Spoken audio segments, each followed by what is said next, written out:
We're going live, but it's going to take another minute before everybody gets in here. So we'll officially begin in another minute. Welcome back after lunch. But we're going live, but it's going to take another minute before everybody gets in here. So we'll officially begin in another minute. Somebody has it open on after lunch. We're going live, but it's going to take another minute before everybody gets in here. So we'll officially.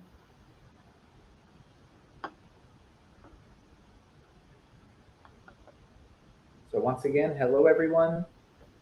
We will be beginning in 1 minute just to make sure everybody in the room.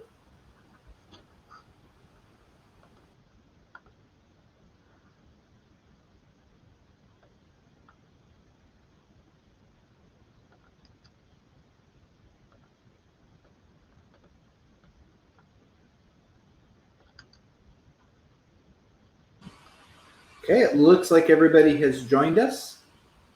So we are going to begin. Welcome back after lunch. This next 30 minutes is to do a couple things. Number one, we want to introduce strands 3 and 4 before you go to those sessions. And after that, we're going to try to do another prize drawing. And then we will let you go to sessions for strands 3 and 4. So to begin, we want to start by introducing Elizabeth Stevens, who is going to introduce strands 3 for us. So Elizabeth, I'm going to let you go. Elizabeth Stevens, who is going to introduce strands 3 for us. So Elizabeth, I'm going to let you go.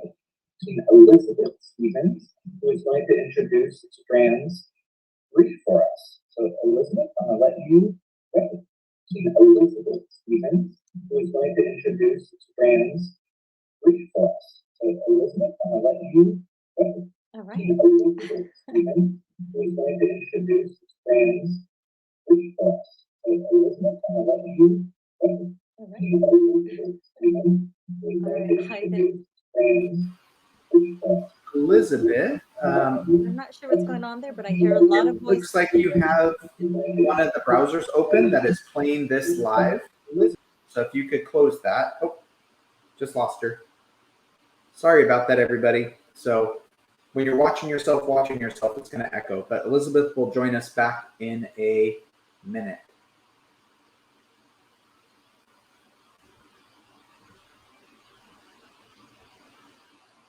So I hope everybody had a great lunch and that you were able to go do some of the activities, maybe the Capture the Flag event or other. Okay, Elizabeth is back. So I'm going to add her to stream and see how it goes. All right. Thank you, everyone. That was a little crazy there for a second. So making sure that everything is okay. Technology at its finest. So let me make sure that I can share my screen here and get my presentation back up as we work through this. Okay. So again, thank you everyone and welcome. I am here today to shed some light regarding access to CS being an equity and social justice matter on behalf of Washington Mesa. So before I begin my presentation, I want to share a little bit about myself with you. So, I am the daughter of Latino farm laborers. I am proud of my Mexican heritage.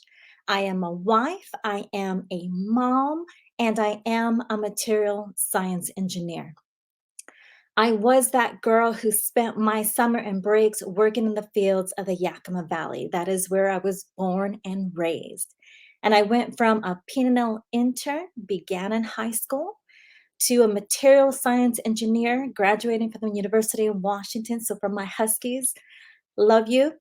And to becoming a senior STEM education consultant at Pacific Northwest National Laboratory, part of the Office of STEM Education at P&L. But in addition, I wanted to share with you that I went from being a MESA student to a volunteer to now serving as a director for the Yakima Valley Tri-Cities Mesa Center. I performed research for many years. I've received varying Department of Energy awards. I've had work patented. I have served on prestigious panels. And really, my story is a testament and tribute to the transformative impact that early STEM experiences can have, with much of that attributed to the MESA program that I was involved in as a child. So, who we are. So, I wanted to share a little bit about you regarding Washington Mesa and Mesa USA because Mesa is a national program. It is a true collaborative effort K through 16 across 9 states, including Washington. And that association of the 9 states is also referred to as Mesa USA.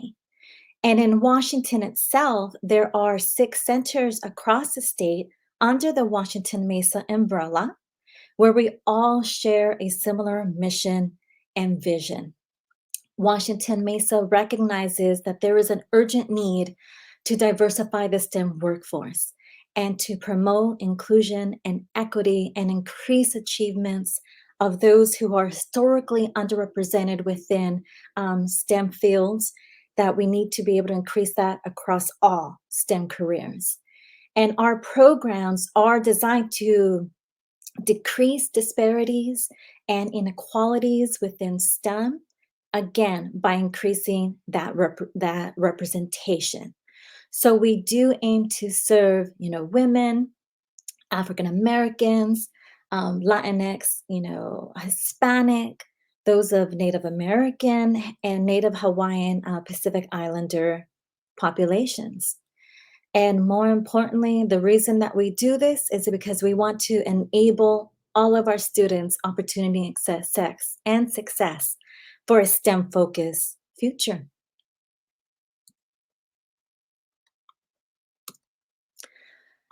So, when we think of computer science education, we really know that it is a tale of numbers. Many of us who are here today are fully aware of this. But with that being said, it's understanding that we have a need and that there is a huge gap that we are still trying to overcome, a gap that still exists today. So, nationally, the Bureau of Labor Statistics has projected over the next 10 years, there's going to be about a 13% growth in computer related occupations, equating to about 667,000 jobs. And in Washington state, that projection is a little bit higher, which then equates to about 18,000 annual job openings within computer related openings. However, we still know that many companies report that it's difficult to fill these positions and that there's still issues with the lack of the STEM skills that are needed.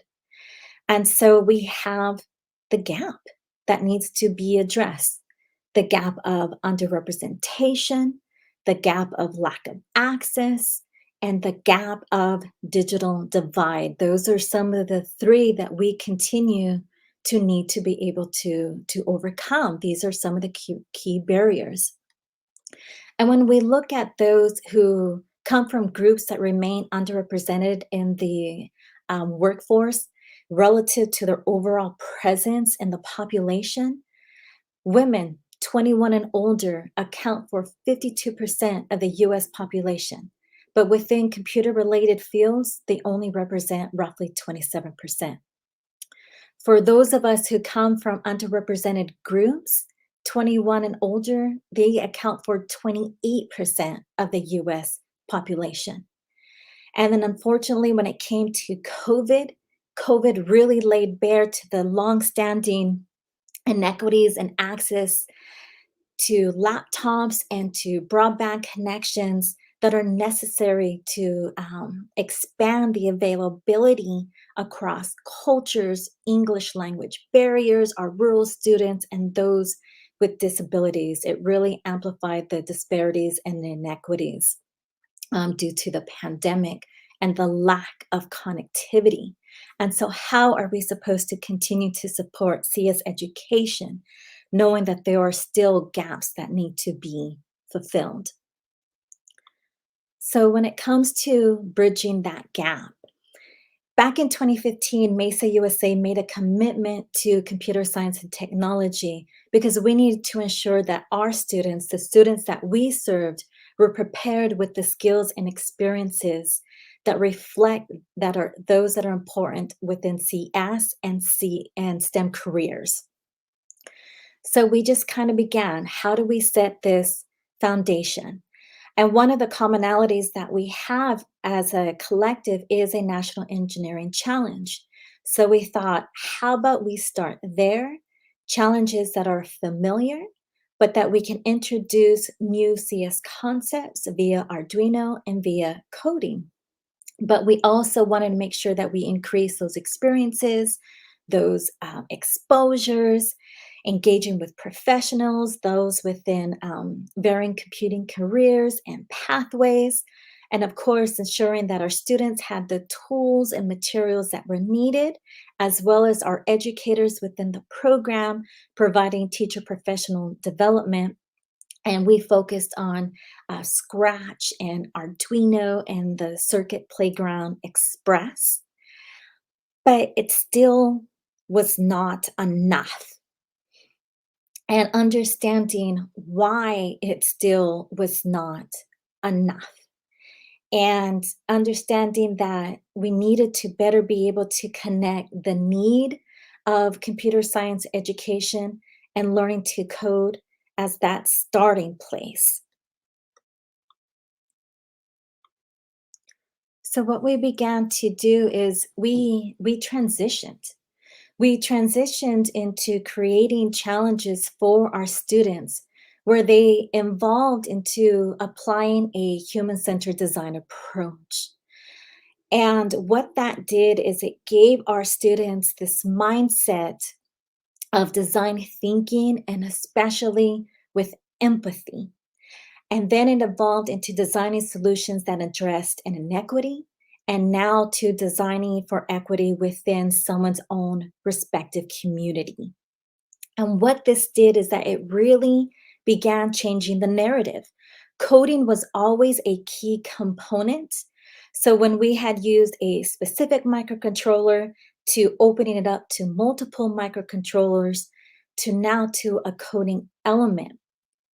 But what that did is that instead of just the learning to code, it now became to there's a human problem that needed solving.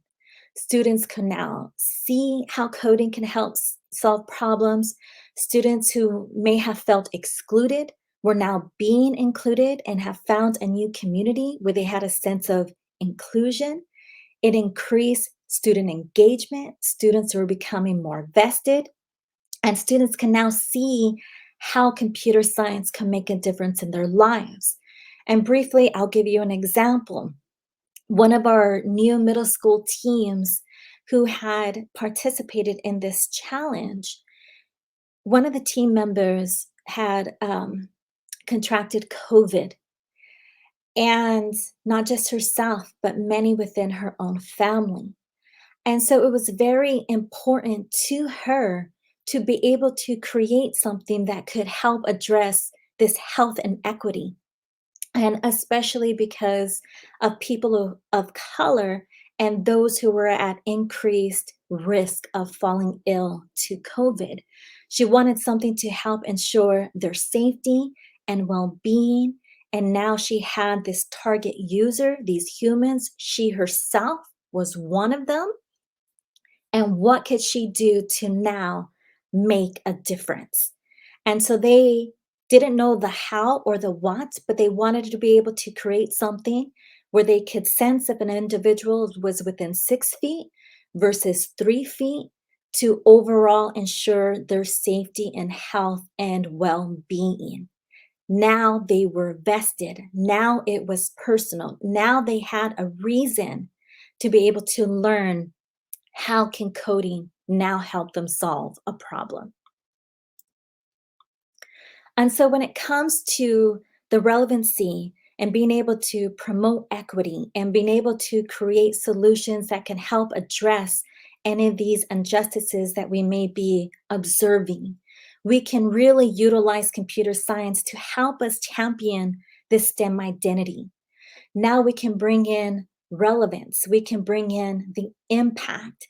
And I didn't really discuss it in full detail about the power of the E's, but even when we first started, we wanted to expose our students, have them gain experience and exploration and engagement. But now, when we began really applying empathy and equity through this human centered design approach, they could really see the differences that they are able to create. We had the relevancy, their lives, their experiences, bringing it into their own student context, being able to have that sense of belonging and truly focusing on those transformative efforts that could help us promote equity and justice and address those barriers or systems or practices that inhibit change. And with that, I want just to kind of leave you in thinking about ourselves and the domains that we work in, and how can we find that sweet space where we have that intersection, that together collectively that we can begin designing these solutions to achieve equitable access to computer science. Thank you.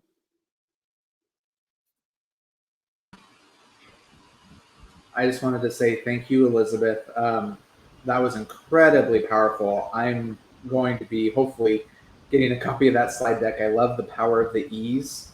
I just love that statement. I love that you're promoting equity and accessibility for computer science, which is a need that we have everywhere. I think that's been a common theme. So I want to thank you for that. We have a few minutes we have about 2 minutes for questions in the chat. If people have questions for you, we have about 2 minutes before we go to the next strand. Let's see if we have any questions.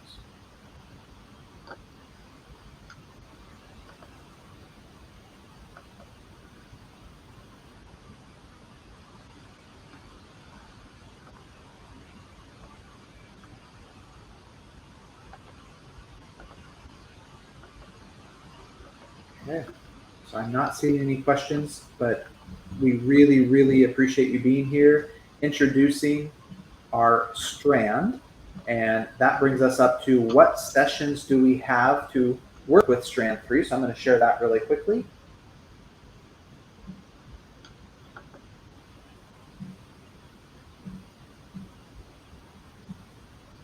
I just want to echo to Andrew. Thank you, Elizabeth. That was fabulous. I really appreciate you taking the time to speak with us today.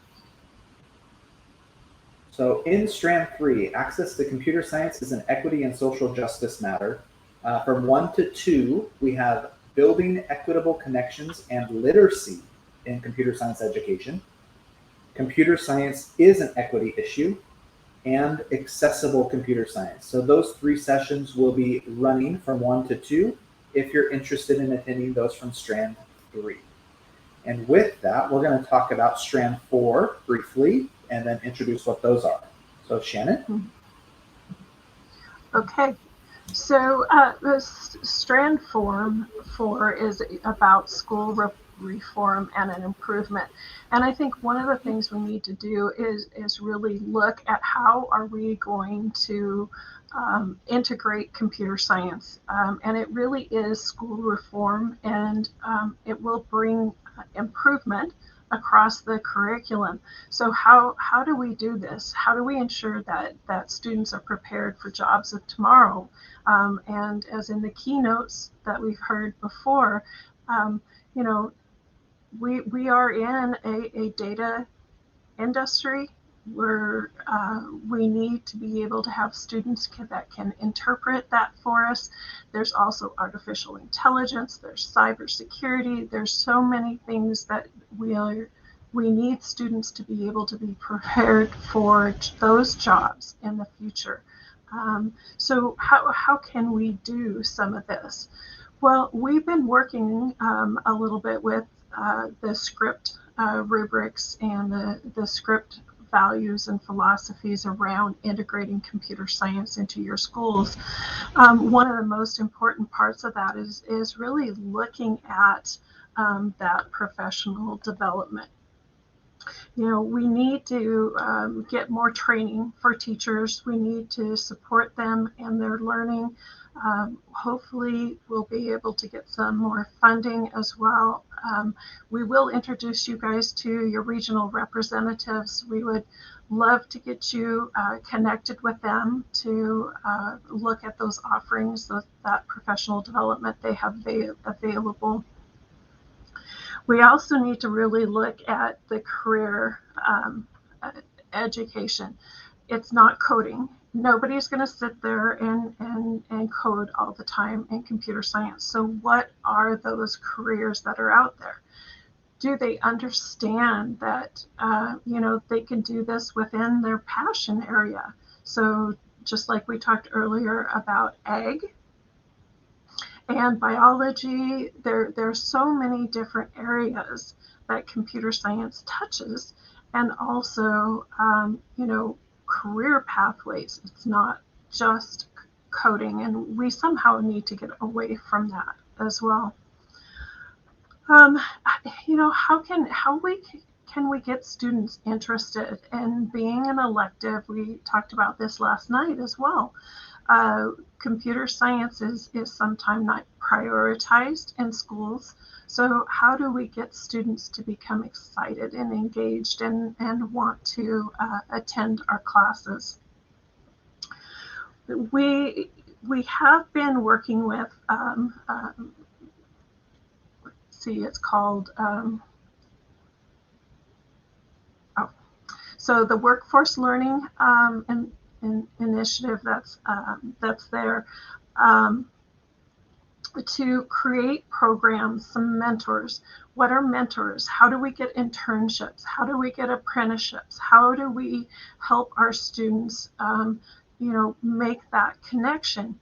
The unknown is the hardest part, and Bethany felt a really big space there because kids don't know what they want until they're out. So we need to have that opportunity for them as well. But mentors would be really a great bonus to that.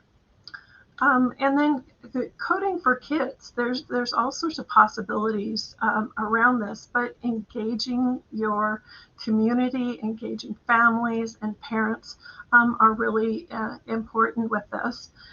There is a family code night program that is set up if you wanted to do something like that. But we really need to reach out to the community as well and let them know what's available and help support them in learning about this as well. So we do have some sessions for you. I probably talked way too fast, sorry. So we're going to look at a couple things here. Scripting your way to CS education. From vision to action, strategic planning with script. So both of these sessions really look at script. The vision to action is your beginning stages. If you've never heard of script before and you're really not sure what it is, from vision to action will help you with that. Scripting your way to CS success, we'll talk with a district who has implemented the script training in their districts, and they'll talk a lot about those little pieces too, but they'll also talk about how it affected a district, especially through the COVID. We also have new specialty endorsements that are out for computer science. Very interesting new development coming on the scene. And then harnessing the power of where science and IT connect, rewarding career. Thank you, Shannon. We do have a question in the chat before we move on. Okay. To what extent do we need to consider digital divide and the lack of computer utilization in school issues? So we have to consider that, and I think that's one of the things that that the state is actually trying to do. And I think Andrew had talked earlier about Senate Bill 1365, which talks about getting that technology, getting that broadband, getting those computing devices into the hands of our kids.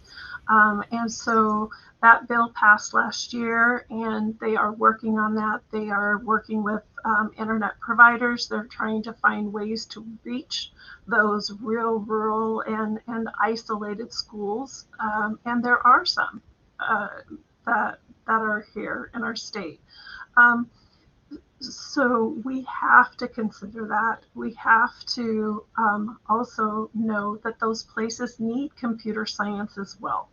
So it's an equity issue, it's a justice issue around getting kids to have the opportunities that everybody else does in the state as well.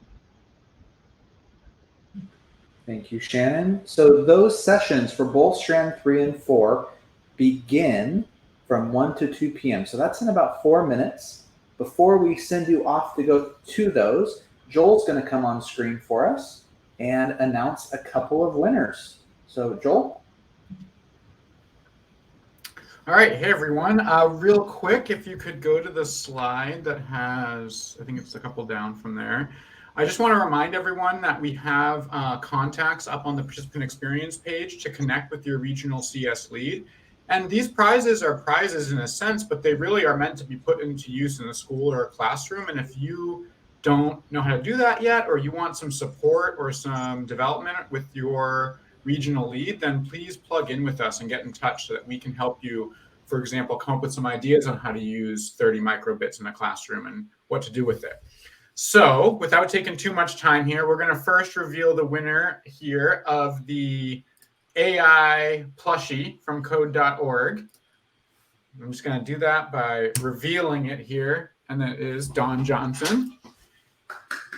Yay! I know that Shannon is particularly excited about this thing moving around the state and carrying good CS vibes.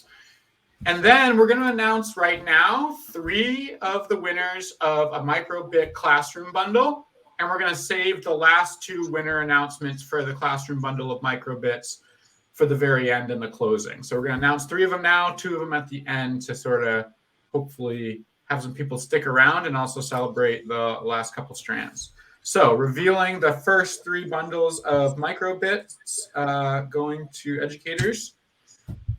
We have Danielle Toop, Annetta Carey Fuston, and Jacqueline Russell. So I think this is very exciting. If you're one of those winners, we will be in touch with you to confirm shipping address and stuff like that. Make sure you're ready to receive a big old box of microbits, and also make sure that you're connected with your regional lead in case you need any follow-up. Thank you so much, Joel. And with that, we have 2 minutes before our next sessions begin. Congratulations to our winners. Once again, those are classroom bundles, which means you get 30 of them, and your regional CS leads are more than happy to help support you in learning how to use those with your students. So congratulations, and feel free to start heading to your next sessions. The rooms are about to be open in about 1 minute. So pick your sessions from Strands 3 and 4. Oh yes, Catherine just let you know that microbits are kind of out of stock everywhere. So you're getting a classroom set that is literally unattainable. So it's pretty exciting. Okay, see you all in your sessions, everybody. Congrats. And Dawn, I'm really jealous of your plushie.